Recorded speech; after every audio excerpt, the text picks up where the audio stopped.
Welcome back to another episode of Detections Podcast with your hosts, XL the Trades and Understudy 77. So, got a couple things here. I want to start it off with one. The county that I live in is finally entering phase 1 of reopening. Which means everybody's going to get coronavirus and die. But the governor has made it a requirement that in the top 5 major counties in the state of Oregon, masks are required for any indoor activity. And everybody's still going to get coronavirus and die. I mean, sure, whatever. I mean, we've already had between a church and a seafood factory, more than doubled our cases. That's what I'm saying, right? Like, things open, cases jump back up. But I mean, I get it. The economy cannot stay closed forever. Like, I understand that part. And people can't stay at home forever. I understand that part as well. So, like, both of those are things. Yes. I was going to say, but even though there was a huge spike in cases, there's been no additional deaths. Yeah, I've made a few personal rules, one of which I'm not getting on a plane until there's a vaccine. That's a personal rule for me because I don't want to be sick and somewhere else. Yeah, I'm in the same boat where I do want to travel, like I want to go visit friends, but if I do, it's a road trip. Yeah, I'm not getting on a plane. Like that is my line, right? Like I just will not get on a plane. Which hopefully that means we get a vaccine not too like sometime next year because I got my international trip in this year, and the selfish part of me still wants to get an international trip in sometime next year. Yeah, I don't really need to go anywhere. I'm a little bummed that we're not going to get to go to Disney this year, but I don't really need to go anywhere to be okay. So I have that benefit. Oh crap! I just realized if I'm going to road trip it, I need to take some time off if Charm still happens. Oh yeah, because Charm will be a thing, and that's a long ass drive. Yeah, I mean, but that's going to be like mid next year probably before it actually happens. Yeah, so we've got some time. Yeah, and that is, I'm bummed, but I understand that Charm canceled completely. Oh yeah, I'm bummed about it, but I get it, and I think that's the better thing than like going virtual. Yeah, because like I don't necessarily want to do it virtual, and we can actually talk about virtual cons. Yeah, I was just gonna say, and speaking of cons, like, weren't you just at one of those virtual ones? I was at Circle City Con virtual. First off, and I'm gonna say this before I dive into like my overall thoughts and opinions on it. The staff of Circle City is fantastic and did a fantastic job turning their physical conference into a virtual one in a way that kind of made sense. They basically did it all in Discord. You go to a Mixer link to watch the stream, but like all the chat and chat tracks and stuff were in Discord, and there was a whole bunch of events going on and all different kinds of stuff. So like, admittedly, they did a really good job. As a consumer, I liked how they did it for virtual. I did too. Yeah. But here's the thing. Like, oh damn, where's my head at? While you give a minute, I'll say. Yeah, go ahead. I liked how they did it. I thought it was fantastic. Fantastic way that they got a virtual con going. There was more interactivity. There was more conversation happening on that than one of the other ones that I attended earlier in the year virtually. That being said, I personally didn't get engaged as much in that because it was virtual. Like, because I wasn't face to face with people there, so I was like constantly distracted by like watching Netflix or chatting on Discord with other servers I'm a part of, exactly. Doing work, things like that. And it's not even just that. It's so like, one of the really interesting things that happens at a con is like, and a person like me, like I bounce, right? So I'll hang out with this group for a little while, then I'll go to this group, then I'll go to this group, then I'll go to this group. And I tend to bounce around to a whole bunch of people and a whole bunch of conversations. It's really, really hard to do in Discord. Even when you have a bunch of different rooms and a bunch of different channels and stuff, it's really, really hard because basically everybody's in all of them. So like you don't have the privacy that you have. You don't have kind of the same thing. Like you don't break out the same way. Yeah, you can't get those like 11 midnight o'clock smoker cons where there's just like 6 people standing around a table smoking cigars, Exactly. having random conversations about infosec or nonprofit or whatever. So while I commend them for doing a really, really good job, it just the virtual con thing just still feels impersonal to me. Like it doesn't feel personal. I don't feel connected to it, right? Like I spoke. So basically what happened is the first day I was like, oh, I'm going to log in. I'm going to check this out. I'm going to hang out for a while. And then like I found out that I didn't. Like I didn't really want to just hang out in Discord all day. Like that's just not how I work. Like I didn't really feel super close to everything. So like I didn't hang out in Discord all day and I didn't do that. And then I kind of came back and I check in on things every once in a while and I catch a talk that I wanted to catch and it felt very webinar-y like that. But again, kind of to be expected, best they can do with what's going on right now. And better run than any of the other ones that I've seen. But it just feels different. And speaking at a virtual con feels different too, right? It was really fun talk. Like it's super great. Although I admit I had a really hard time getting excited about it because it was virtual. Yeah, like when you're talking, you need that face to face, right? Like part of the speaker draws on the energy from the crowd, and then the speaker then returns that energy to the crowd. I mean, I've heard musicians talk about the same thing, right? Like, oh yeah, that's part of the draw. And getting up and talking isn't any different. So like, I had a really hard time kind of like getting myself psyched up for it. So it's kind of like, yeah, I'm just going to get in front of my computer and I'm going to talk. Yeah, I'm just going to say some stuff. And like, it went really well. And I will say like, I was lucky that I had a topic. And honestly, if you don't speak on a topic that you're really passionate about, like it's probably your fault. But talking about socks and like talking about issues that socks have, like, as we all know, is very, very near and dear to my heart. So basically I got up for about 40 minutes and I talked about that. And I basically talked to my computer screen. And again, I'm just not as psyched about that, but it was cool. And it was a cool experience. And I'm glad that I got to share it. And the best part about it, like, afterward, like I got to go read through some of the feedback in the chatter in the channel, because clearly you can't do that during. And like, there's a lot of really good feedback. So people seem to really like the talk. On that note, like it has been posted on YouTube already. So we will be sharing my talk titled Between a Sock and a Hard Place, both in the show notes of this episode and as a blog post on detections.org and in my talks section on detections.org when I get a chance to update it and all those places. But if you want to hear me ramble on, basically how I do on this podcast, but just me by myself, which I don't know why anybody would want to listen to that. I'm much more boring when I'm alone. You can go watch this talk. And there is go ahead, sorry. There is visual aid though. So like there are GIFs and they are IT crowd GIFs, and I'm on camera. So I'm instantly not making Blue Team sexy. But again, trust me, I'm much more interesting when I have someone I can bounce stuff off of.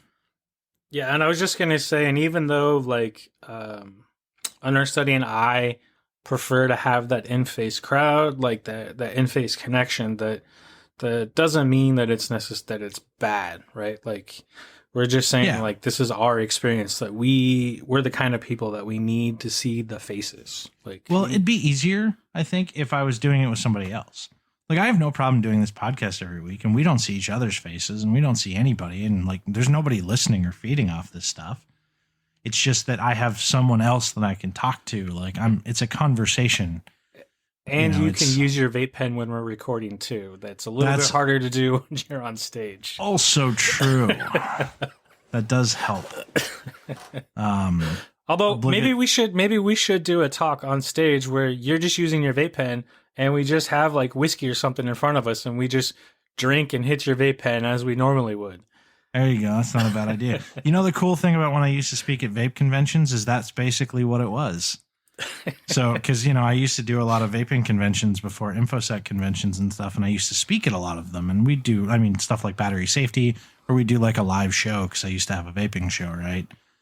Which I think I blew up last week. Kudos to anybody who goes and finds it. It's really not hard to find, especially because my online persona, which makes it really, really not hard to find. But at those conventions, obviously you can vape inside the convention hall. So like we just sit up on stage and we just and just kind of chat back and forth, and it was a good time. We always had a lot of fun with it. So with that, if you want to check out the talk, feel free. You can go check it out. It was a lot of fun. Props to Circle City Con. They did a really good job in a really bad situation. None of my criticisms about virtual cons have anything to do with them. They're just overall criticisms about virtual cons, and just I don't feel that connected to them. And the swag that I saw from Circle City Con is tight. I haven't gotten any of my swag yet. I'm still waiting. Just seeing the pictures, though, that they shared like in Discord or on Twitter, like it is fantastic. No, I need to go look. I haven't even looked at the swag. I'm just waiting for it to show up. So, the news. You got some. And I have quite possibly the most interesting and exciting news that I've heard since I was a kid. Animal Crossing is getting a graphics update. No. Damn it. This is better. They're making a new Pokemon Snap. What? I'm going to say that again because it's amazing. They're making a new Pokemon Snap. So this is new, not like a remaster of the correct. old game. Brand new game on Switch. We're totally going to link it so that you can watch like the 1 minute trailer. It's in development. But like a little bit of backstory. Pokemon Snap was like my favorite N64 game ever. I don't know why. There was just something that I enjoyed so much about that game. It had a lot of like little hidden secrets and little things that you could uncover. It was just a lot of fun, and I just really enjoyed it.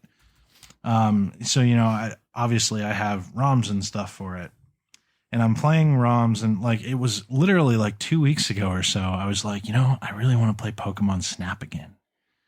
So I boot up my ROM on my computer, and I'm like, why isn't this working? Like, none of the pictures are working. Then I start doing a little bit of Googling, and I'm like, oh, apparently like the ROM for Pokemon Snap just doesn't really work.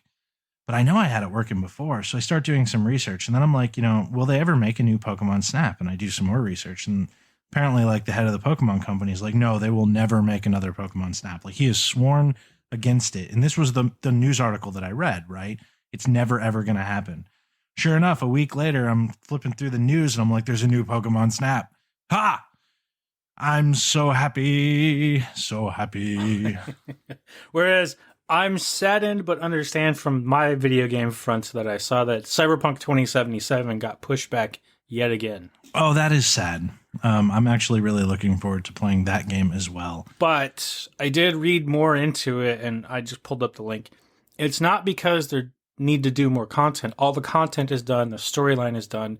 They're pushing it back so that they can work out optimizations and bugs because it is such a big and complicated Oh, God, system. I bet. Yeah. Like, I bet there's so many bugs. So it's an understandable reason, but it's still sad that it's now pushed back to a November release date. Oh, yeah. But anyway, so now that I have won the news, you can go ahead and lead into whatever weak thing that you have. We should have ended with that then, because now it's all downhill, right? Like, I wanted to win up front so that people can leave if they want to now. Like, you've heard the best that it's going to get tonight. Yeah. New Pokemon Snap. Like, you can go. It's up to you. It'll count as a listen for us either way, so we're good. Yeah. So I'm going to jump into something. We'll just start right on that downhill. But this is actually related to Mac OS X, where we've had a lot of stuff that was mostly Windows focused. But this is actually a tactic to bypass Mac OS X Catalina security. And it's kind of an older one being reused again in the sense that it uses the DMG file to mount a virtual hard drive to launch itself. Yeah, and it looks like it's like fake Flash that turns into something else, which of all the things that exist in Mac that are problematic, it's fake Flash. Yep. Although I think I read that Flash is done Finally. in December. Finally. Like, I think December of this year, Adobe Flash is done. If I read right. So, like, yeah, the Flash development will discontinue completely by 2020. So, like, end of this year, Flash is done. December 31st, 2020 is the death date announced by them. So yeah. with that being said, I was going to say with the Mac OS X, like Flash is always a big thing because it's not natively supported in Safari, but it's still used in a lot of websites, and it's a common thing just to have something temporarily mount with the DMG file to do installations. Yeah, but is it going to be more or less common for fake Flash to be a problem when Flash is dead? Because like I think like for the first like 6 months of like 2021, we'll probably see like a huge increase in like fake Flash usage and stuff, and like weaponizing fake Flash on both Mac and Windows, because people are gonna be like, oh my God, I need my Flash. Oh, but then I think once it like sinks in that like Flash is gone to the general public, I think it'll be less likely that people get hit. So I agree with the trend. I don't necessarily agree with the timeline. And because next year, from this point on forward, it's a change in how business works, in that there will be more at home and remote work. So I don't know if that curve is going to take 6 months or a little bit longer to drop off, because you don't have the water cooler talk. People aren't like 6 months is me being really optimistic. Yeah. like so it's probably going to take like 3 years. Yeah. Because somebody's going to get some legacy ass Flash app or something and be like, oh my God, I got to get Flash. Oh, I can't get Flash from Adobe. I got to go to the shady site number1.com. Hey, this looks legit. Let me get some Flash. SourceForge starts making a resurgence of Flash updaters. Right? So, like, honestly, it's probably going to be way longer than 6 months. But, like, the optimist in me, which admittedly isn't very large, would like it to be like 6 months. Yeah. Yeah, so that's started our downhill. So what do you got? Let's see. Ooh, we can finally bring back an old segment. You ready? Do it. This Week in Ring. Yes. We haven't had one of these in a while. This is actually a call to action for people. The EFF Action Center, that's the Electronic Frontier Foundation Action Center, has basically a signatured petition telling Amazon Ring to end its dangerous police partnerships. Perfect. And as we've talked about a lot of this stuff, they have more than 13 partnerships with law enforcement agencies, which we've talked about. We've also talked about how like you can't opt out, and how it promotes racial profiling and a whole bunch of other things that are really, really bad. I think we can all agree on that. Yeah. So the EFF is actually trying to get a petition to go to Amazon to end these partnerships, because currently they believe that Ring plays an active role in enabling and perpetuating police harassment of Black Americans. So please join them in demanding that Ring end these partnerships. There's a letter it will send. The link will be in the description. You can literally give them your email, your first name, your last name, your zip code. You can tell them not to add your name or city to the petition and just your country. You can join the mailing list, whatever you want. But seriously, go sign the petition. I'm going to as well, because those partnerships actually are very dangerous. And the neighborhood watch stuff, and we've talked about this too, like, you know, the kind of things that people post on the neighborhood watch stuff and how it basically brings out some of that systemic racism. The police partnership make it worse. Mm-hmm. So like we finally got to do another This Week in Ring. Yeah. And that reminds me, I was watching This Week, or what was it? So last week tonight with John Oliver on his facial recognition one. Talking about how that kind of technology is inherently racial bias. And then you did some statistics where white men were the easiest to correctly identify, but Black women were the hardest to correctly identify. Like, I didn't see that episode yet. That's really interesting. It is really interesting, and it talks about Clearview in there too. And I never heard of this company. I never want to hear about it again after actually finding out about it. So it's worth watching. But yeah, the percentage, it was like 23% or something like that, 17% error message with white men, and it was like more than 50 or 60% error for Black women. Ooh, okay. Yeah, so it was a pretty big differential on that. So I just to back up what you were saying about how it does actually not help with removing that.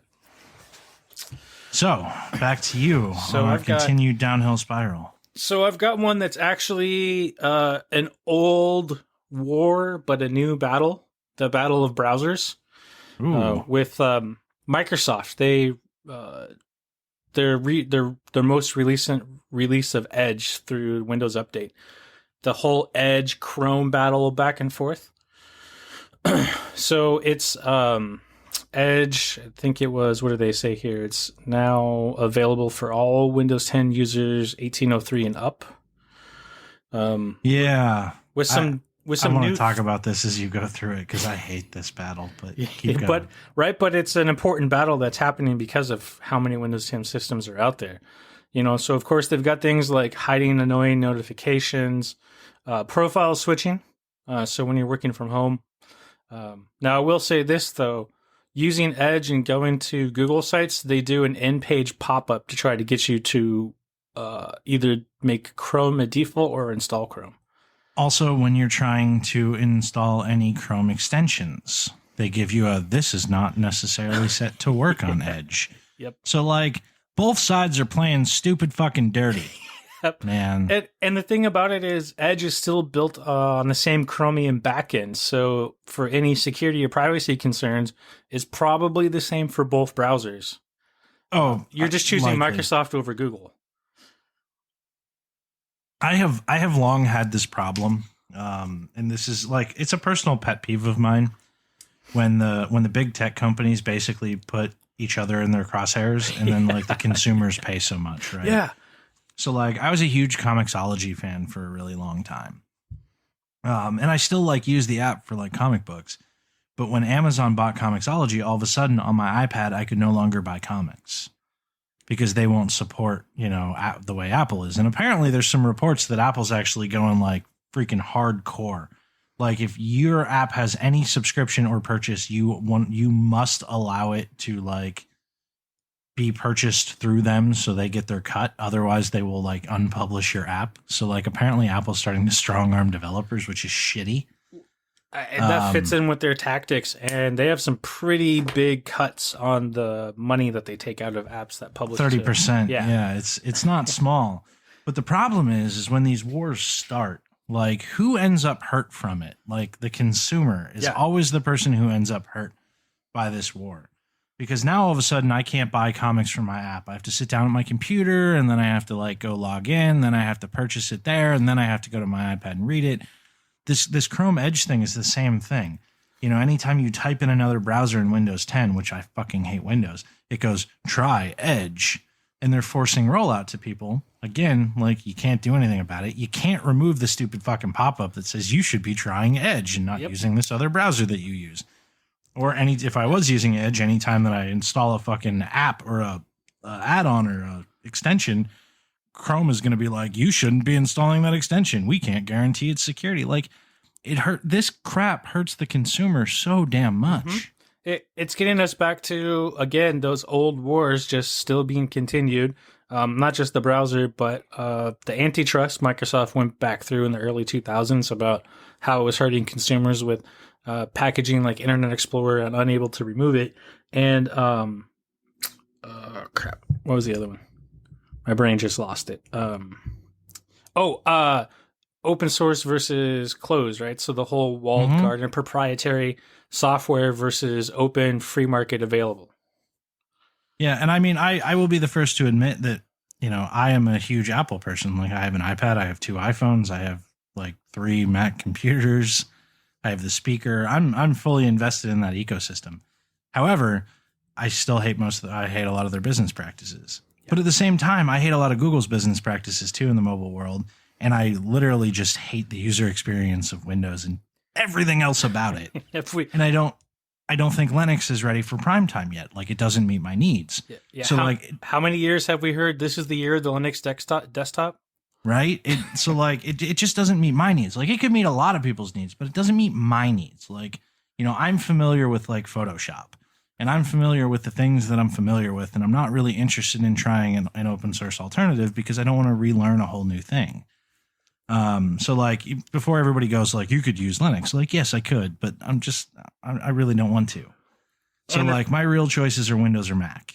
Yeah. And like if you're invested in the Apple ecosystem, I mean, it does make it super easy to make their devices communicate and work together with one another. Yep. And my real choices are Windows and Mac because Linux doesn't become an option to me. And on phones, I could go Android, I could go open source, but I open myself up to all the Android problems, like the fact that I am the fucking product, which I'm sorry, on my phone I have an issue with.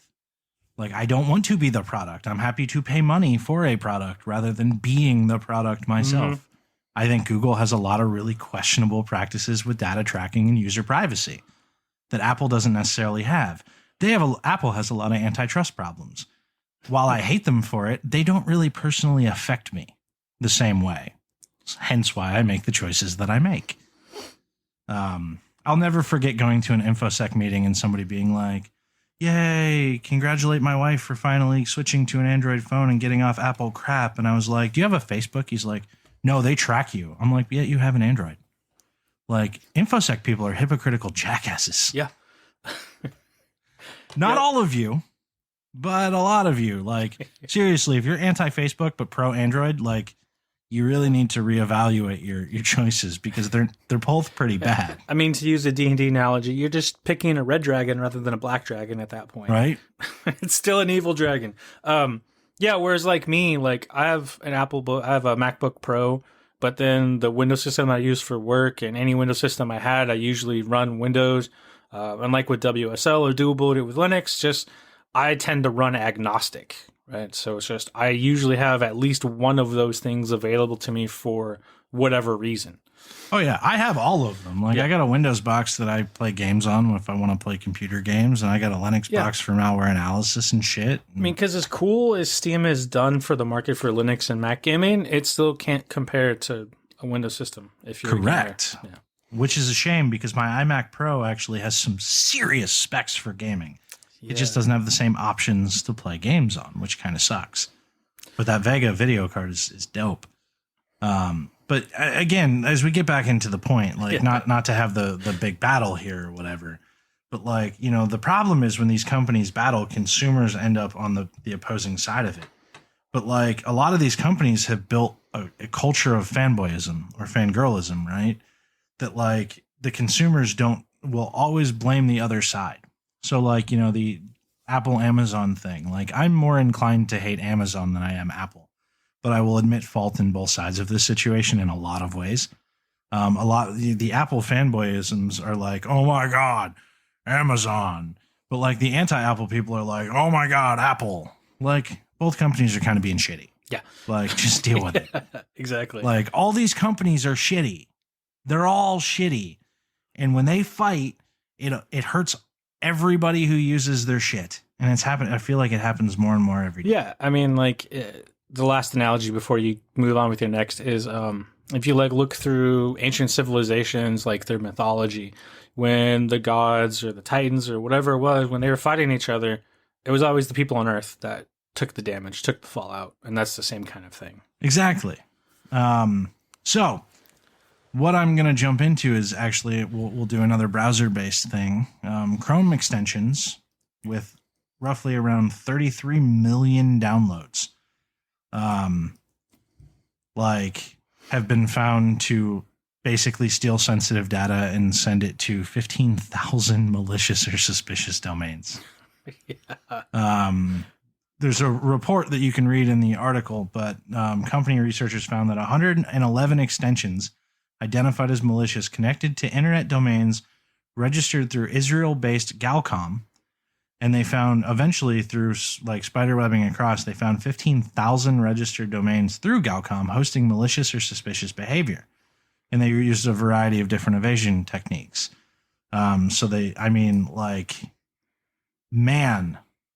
Watch your extensions.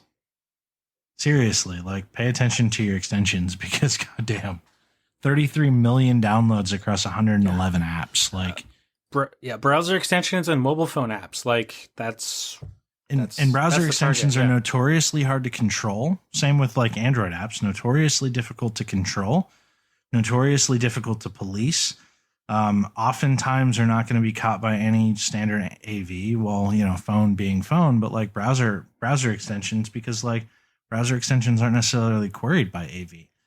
And one of the hardest parts about it is even if you have enhanced logging and stuff, you know, what you're going to see on any endpoint logging is you're going to see Chrome doing something fishy. Yeah, and I think we talked about this in a previous episode where we probably did. Yeah, we just don't have the visibility inside the browser, and there's no business need for right now for the businesses to enable extension logging inside the browser Yeah, itself and report it out to an application log.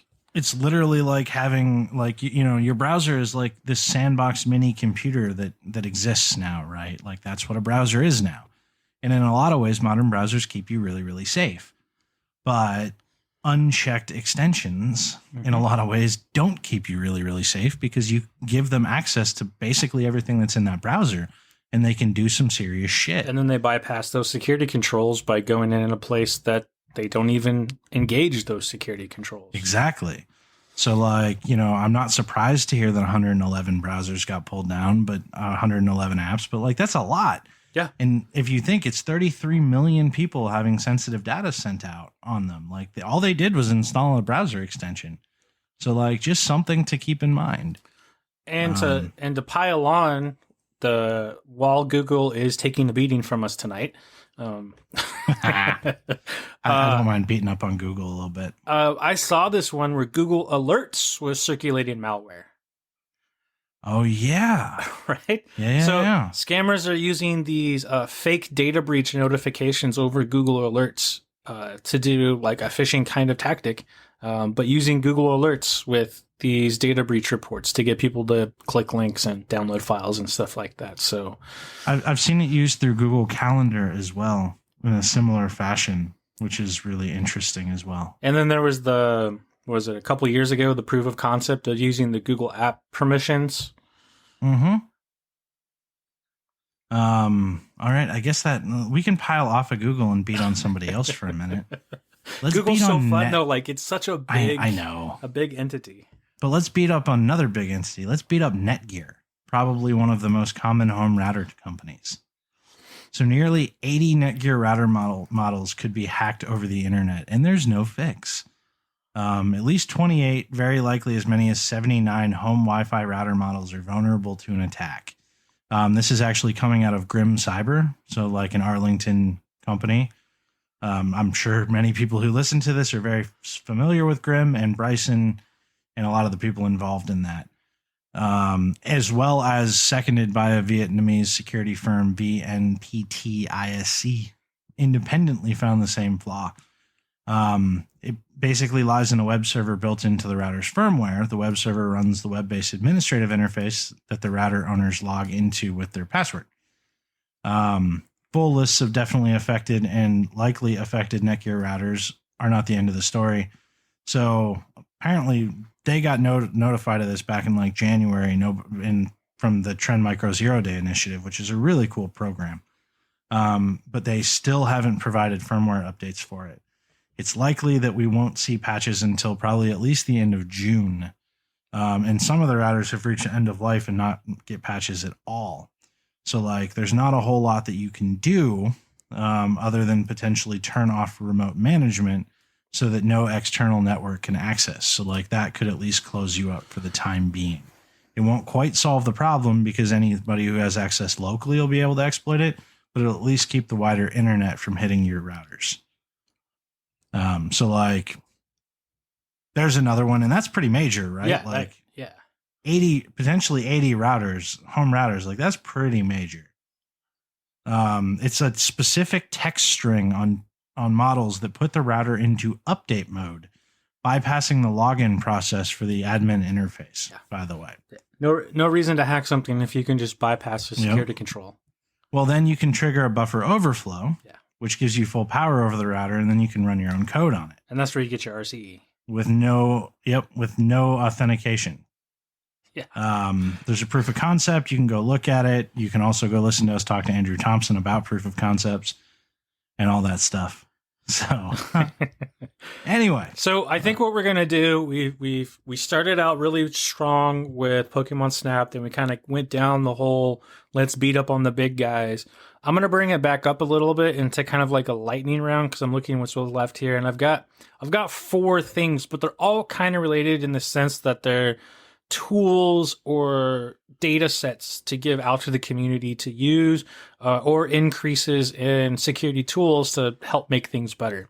I'm looking all over for a bell so I can make a ding noise to start the lightning round, but I don't have one. But you've got the soundboard, so we're giving Yeah, but you it's more. not really set up yet. Yeah, but I'm so- giving you more use cases because you were saying you wanted to do That's it. true. So now there's more and more use cases. So So here we go. The We're first going one. to use it. Ding, ding, ding. first, That was the soundboard, not my voice.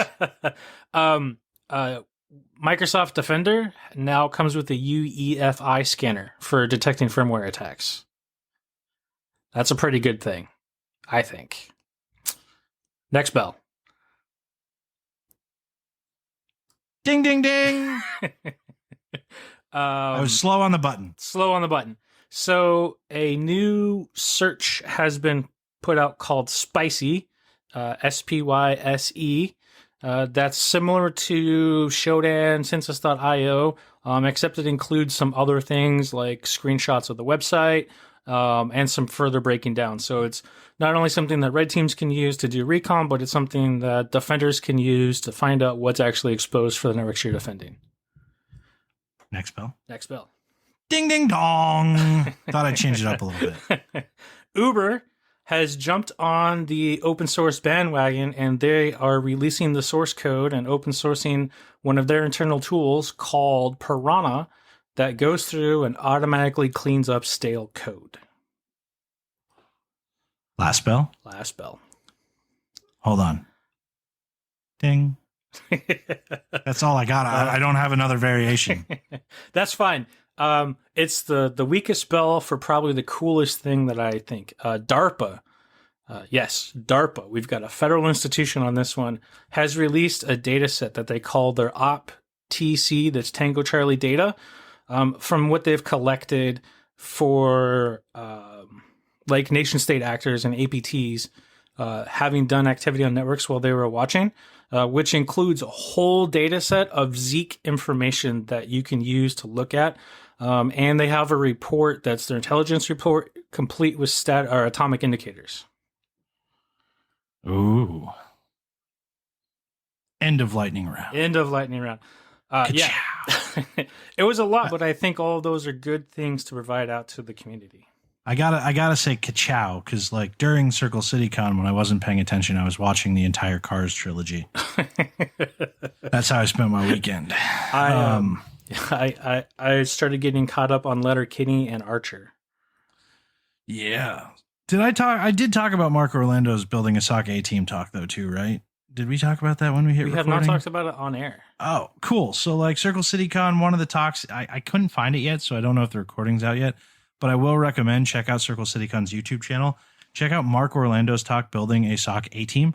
I actually think we're going to have him come on the show soon, maybe even as soon as next week, to talk about SOC. He's a SANS instructor, really cool dude. He complimented the podcast, which makes him A-OK in my book. And definitely A-OK in my book. But like he gave a really, really good SOC talk. Like I made the joke like, oh man, like I don't even need to talk tomorrow. Like you're good to go. Like you got this covered. But check that out. Seriously, it was a really good talk. So I got actually a really fun one, and this is related to like the last 3 weeks of talks, right? Most contact tracing apps fail basic security.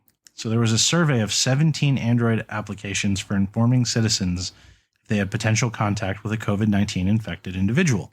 Let me show you my shocked face because of how quickly this was pushed out. Yeah, I mean, my jaw is basically on my desk. I'm so surprised. So the company looked at 17 Android applications looking for 6 different types of security countermeasures that the company would deem necessary to protect user privacy. Only one of the applications included full encryption and obfuscation of sensitive data. So like, and this is all considered PHI, right? PIA or personal health information. Oh yeah. I don't know. Like this is uncharted water to me. Like I don't actually know if this gets considered. This will be curious. Is interesting to how they classify it then, because it is medically related in the sense of who could potentially be infected with the virus. That's true. Yeah, I'm really not sure. Like that's an interesting thought process. Because there's definitely PII involved with it based on home addresses, things like that. But what about the health aspect of the information? Yeah, so 5 applications tested from the Americas adopted 3 of the 6 techniques that they look for, and none of them adopted the other 3. The applications created for the Middle Eastern market had the least amount of security measures, with only 2 of 4 applications even adopting any method in a method of encryption or obfuscation. So, like, interesting read, and, like, you know, I feel like contact tracing stuff is going to become the next, like, This Week in Ring. It's going to be like This Week in Contact Tracing. I mean, I will say, at least with the Ring stuff, it was frightening, but in a controllable environment. Like, yeah, this is horrifying. This is absolutely horrifying. Oh, yes, it is. So So let's end on a lighter note than absolutely horrifying. Yeah, we're going to end on maybe some of this isn't on a lighter note looking through the list. But I wanted to bring up something we haven't talked about in a while. And that is me still not having seen episodes of Doctor Who. Shame, shame, shame. But I found a list that said the 10 best Doctor Who episodes ranked from 10 to 1.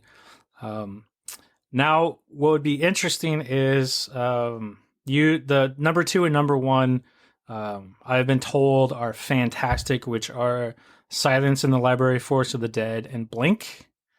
So I have been through this whole list, and they're all fantastic, but yes. Yeah. So those 2 specifically, but what would be fun, I think, is if when we posted this link, we call this one out specifically separately on Twitter and see if we can actually get people to start debating the validity of the top 10. The list. Yeah. Yeah. Feel free to do that. Like, let's debate some Doctor Who. So, I mean, that's what I need to do with you. I need to force you to watch one episode. Like, what I need to do is I need to tell you, like, you're watching Blink or you're watching Silence in the Library and Force of the Dead, or we're never recording another podcast. So, and then if you don't like it, like, that's fine. Like, you don't have to watch anymore. But if you don't watch it, then, like, you let everyone down because we'll never record another podcast. And now, seeing how many, like, season 4, season 5 episodes and how often David Tennant was in here, who, one, I like as an actor from the beginning. That is David Tennant was the Doctor for, like, many, many years. Yeah, so he that is helping, knowing that a lot. I'm pretty sure we told you this before. Like, we totally told you this before. The first season it's the first season with Eccleston, and then you go into Tennant. And you get Tennant for a long time, and then you go into Smith. The weird thing about Doctor Who is immediately you hate Smith, and then you end up loving him.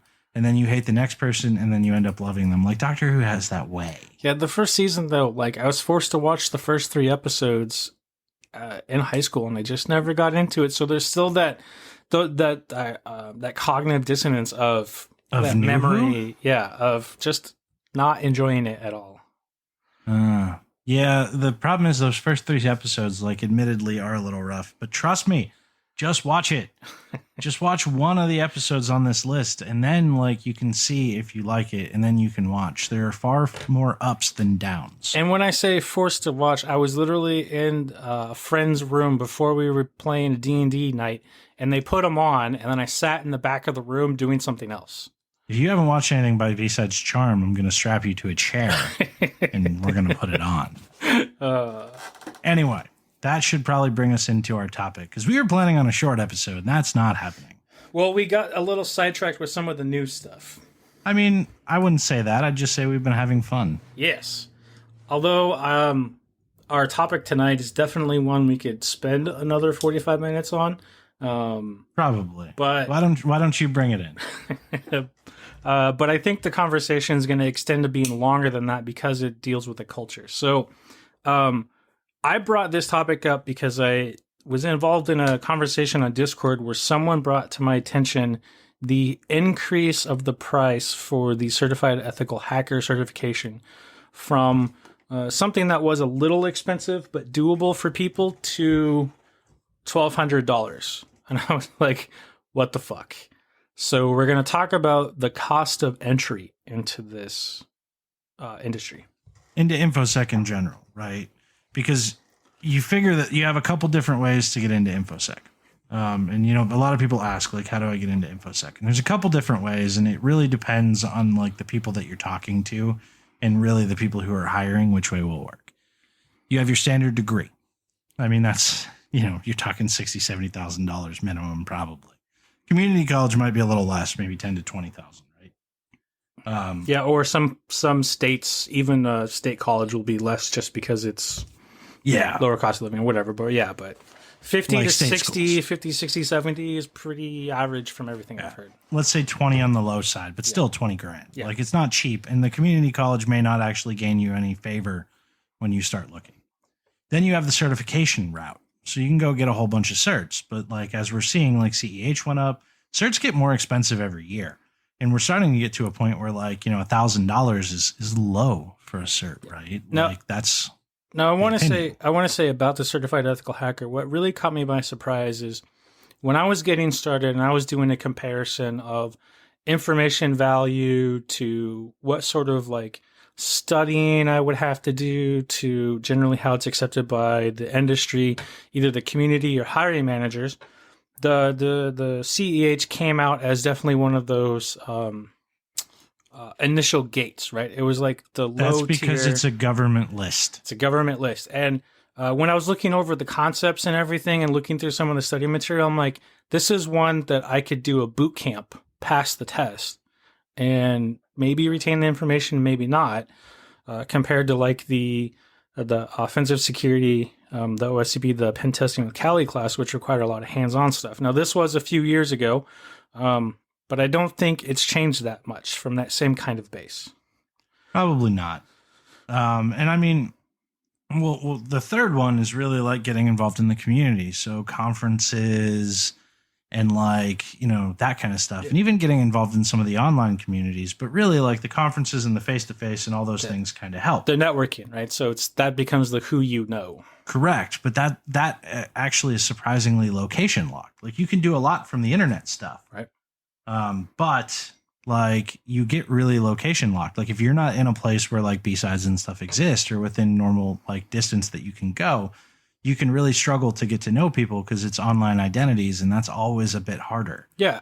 Or like the situation that I was in when I started, where the location that I was at was very hardware hacking focused, very pen test focused, and you're more interested in the defensive side or forensic analysis or something like that. So that community doesn't exist, and you have to be the person to either go start it or move. Exactly. So like they all have their ups and downs, but what becomes the interesting talking point is that the cost of entry seems to keep going up. And that gets really, really visible in certs. And like SANS is a primary piece of this. Like I remember when SANS certs were ridiculously expensive at like $3,000 or $4,000. Now they're ridiculously expensive at like $8,000. And mainly that's because people don't go take SANS certs themselves anymore. Like most of SANS money comes from vouchers and companies. Government and private companies, yeah. Yeah, they send their people to SANS, and that allows them to drive the value up. They build the SANS summits around it so that they can, have a conference that people can go to, because sometimes that's easier to budget than training. And then that's the tax write-off for the private business. Exactly. So like things are going that way. We're like actually getting infosec training, like professional grade infosec training or certification, something that's recognized is a lot harder now because it's a lot more expensive now. Yeah. Which is why I wanted to bring that up, because I mean, I was the person that came up from being poor and homeless and worked my way in. Although it was at a time when I could still download stuff and freely. And the other side of that is, even if you want to like quote unquote self-learn, get yourself a computer, download the software, play around, learn hands-on that way, with how privacy laws are changing, with how computer laws are changing. That's even becoming more difficult with just even the potential of some of the software on your system, especially in other countries. Just having the software then becomes illegal. Oh, yeah. And so that all being said, like, we're not necessarily here to be defeatist. We're just here to point out a problem. Yes. There are still a lot of ways to get into this industry. The cert conversation is always a really interesting one to me, because people will come to me and be like, yo, what cert should I take? And everybody wants to know. And I'm like, I don't know. I'm like, what do you mean you don't know? I'm like, I don't know. I don't have any. Never taken a cert. I barely have a degree. Like, I have an associate's degree, but like barely. It's from a shit tech school. And like, it got me my first job. It got me a foot in the door, and everything else after that. Like, I've just never really wanted to pay somebody for education since then. I said, I'll just go learn it on my own. I don't really want to pay somebody to be educated anymore. And that has been my path, and that has worked for me. But, you know, I overcame the barrier of entry 10 years ago, where I think there were less people and it was easier to overcome the barrier of entry. As small as the community is now, it was much smaller 10 years ago than it is now. Yeah, and I didn't get into the community until like 5 years ago. Yeah. But even then, there were less people going to school. There were less colleges that had information security degrees. It was like there's just a lot less focus on it 10 years ago. And the other thing that concerns me is as much as there is conversation currently about changing the culture within infosec because of traditional old roles in human nature of getting into cliques, developing this one of our first episodes, the rock stars, developing this elite class that this increased cost to get in is only going to help to reinforce this as people are trying to break it down. Mm-hmm. Oh, you don't have this cert, or you can't afford this thing. Well, you're not part of our club. Yeah. Sorry. But yeah, go ahead. No, go ahead. I was going to say, but that brings it back to like why we started the podcast, why we became part of Dead Pixel Sec is the one thing that will always help with that, no matter the cost, is mentoring. Yep. And that's the thing. And that's really where I wanted to pivot to. There are a lot of things that you can still do. And one of the nice things about InfoSec, especially if you get into and you find people who are hiring who aren't putting up a lot of artificial barriers. There's a lot of people who actually give a fuck. Like, I don't do artificial barriers in my hiring. I don't give a damn what degree you have. I don't give a damn what certs you have. I don't care about any of that stuff. It's just not me. I care about your ability to learn and what you have learned and like the effort that you have put into your education. I don't really care how you got that education. So there's a lot of things you can do. There's the self-study route. There's tools like Security Onion on the defensive side that you can spin up at home. There's things like that. There's mentoring and there's groups like Dead Pixel Sec or like, you know, podcasts. And there's a bunch of podcasts. And there's still so many people who are more than willing to share information. Yeah, and I see more podcasts spinning up now. Like I saw Tribe of Hackers got started. Sans started their own podcast. Like it's becoming... Everybody's stuck at home, man. Which is good. Like I love seeing that, especially ones that are more focused on the non-pen testing side. I agree. And then there's also like brilliant websites like Udemy and stuff that, I mean, for a very nominal fee, like $20 to $50, you can actually get a class.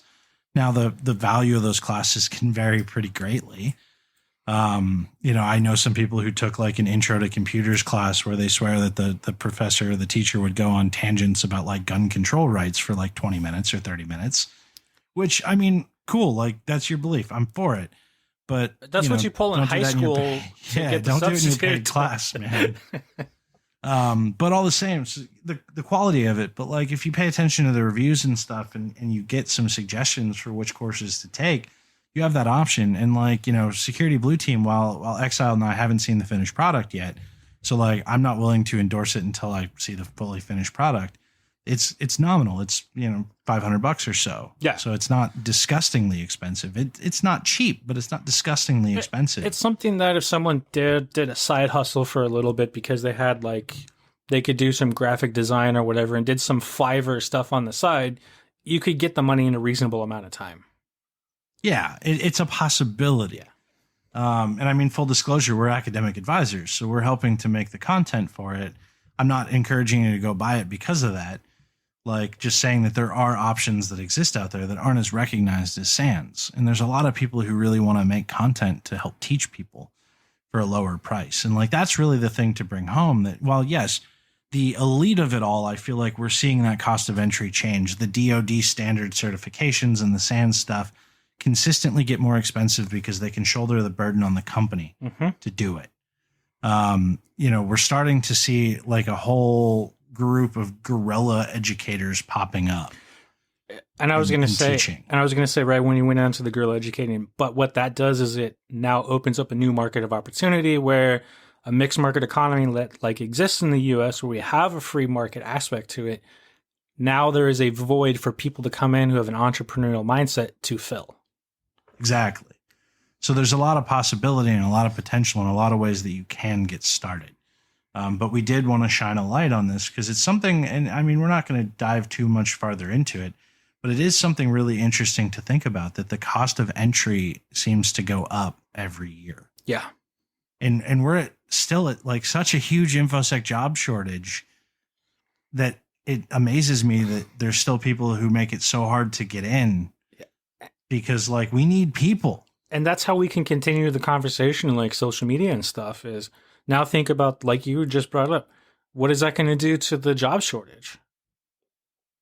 I mean, probably not a lot, because this has been going on for a while and the job shortage still exists. But I think the job shortage will just continue to get worse, or eventually we'll automate away all the low-level people and then there will be no entry-level jobs. It's a realistic possibility. As much as I hate to admit it, it's a realistic possibility. And then it gets back to that, I don't know, maybe unreasonable fear of creating that elite class yet once again, because you either know nothing or you have to know everything. Yeah, but also don't forget that if you want to make the pivot into infosec, it's not unacceptable to get that start in a help desk in a non-infosec position and learn networking and learn all the computer side. Like that will help you so much in the field, because to be honest, a lot of infosec is not entry level. Like there is very little, like arguably even a lot of the SOC stuff that has become the entry level, like my expectations are way past entry level. Now I'm confident that I can teach somebody the skills that they need in 3 to 6 months to be pretty effective. But at the same time, like it doesn't make it entry level. I have to spend 3 to 6 months of pretty intensive working with a person, or somebody from my team does, to get them up to speed. That's not entry level. I don't do button clicking. So like a lot of the really interesting and good infosec stuff isn't necessarily entry level anyway. So it never hurts to look at the help desk job or any of that stuff and get your start there, and then pivot that technical experience with some training yourself in security, and then make the pivot, because you can put more of those pieces together. Yeah. And definitely, I think that brings us back to the whole mentor too. Find someone who will be willing to mentor you, at least maybe talk through with you on plans every once in a while, because you could even find other jobs that would have transferable skills, right? So doing like investigative journalism will teach you a mindset to do SOC analysis or forensics investigation or something like that, while you learn on the technical skills like on your own or through internships or stuff like that. Exactly. So I think with that brings us into our detection. Yes. And why don't you Sure. I'm actually amazed that we haven't covered this one yet. At least I don't think we have. This is a very, very easy one. Clearing of event and security audit logs. That's usually a relatively strange occurrence. You can pick that up with Windows Event ID 1102. And in keeping what we're talking about, we're only going to talk about doing that in the Windows environment tonight, and not blow our wad for Linux and Mac OS X tonight. Correct. So like we're giving you Event ID 1102, and that being very interesting in looking for clearing of security or event logs, because that is a normal technique to kind of cover your tracks. And I will say from experience, it is rare, but not without having some reasonable business use. So it does happen. It does happen. It is rare, but it does happen. And what you'll find out is you'll end up actually finding the cool admin, because the admin that took the time to set that up on a server for legitimate use has a hell of a lot more knowledge than most of their peers. You know, I think the fun thing about it, though, is that when you think about it, like a lot of people are probably like, well, then why do attackers even clear this stuff if you can catch it so easily? Well, while you might be able to catch it, no. While you might be able to catch it, you might still be shit out of luck with what they did. Yep. It's something that a lot of them do when they're done. So like they don't care at that point. They got what they wanted. They're finished. It really all comes down to now, how can I extrapolate what they did? And that's the challenge, because all your logging is gone. Yep. Anyway. On that note, it's definitely an interesting one to research. It is. On that note, I believe that brings us to a close. Thank you, everyone, for tuning in to another episode of Detections. I am incredibly tired, and I'm probably going to go pass out now. But as always, I enjoy the time that we spend together, both with you, Mr. Exiled, and with everybody who does listen to this show. We appreciate it. And even though some of us are still stuck indoors, going through the ups and downs of social isolation, we appreciate you being there. Of course. I'm getting like nice, quiet, like radio voice as I lead us out. That's probably because I'm tired, not because I'm trying to. But with that said, everybody, have a good night, stay safe out there, and go forth and find badness.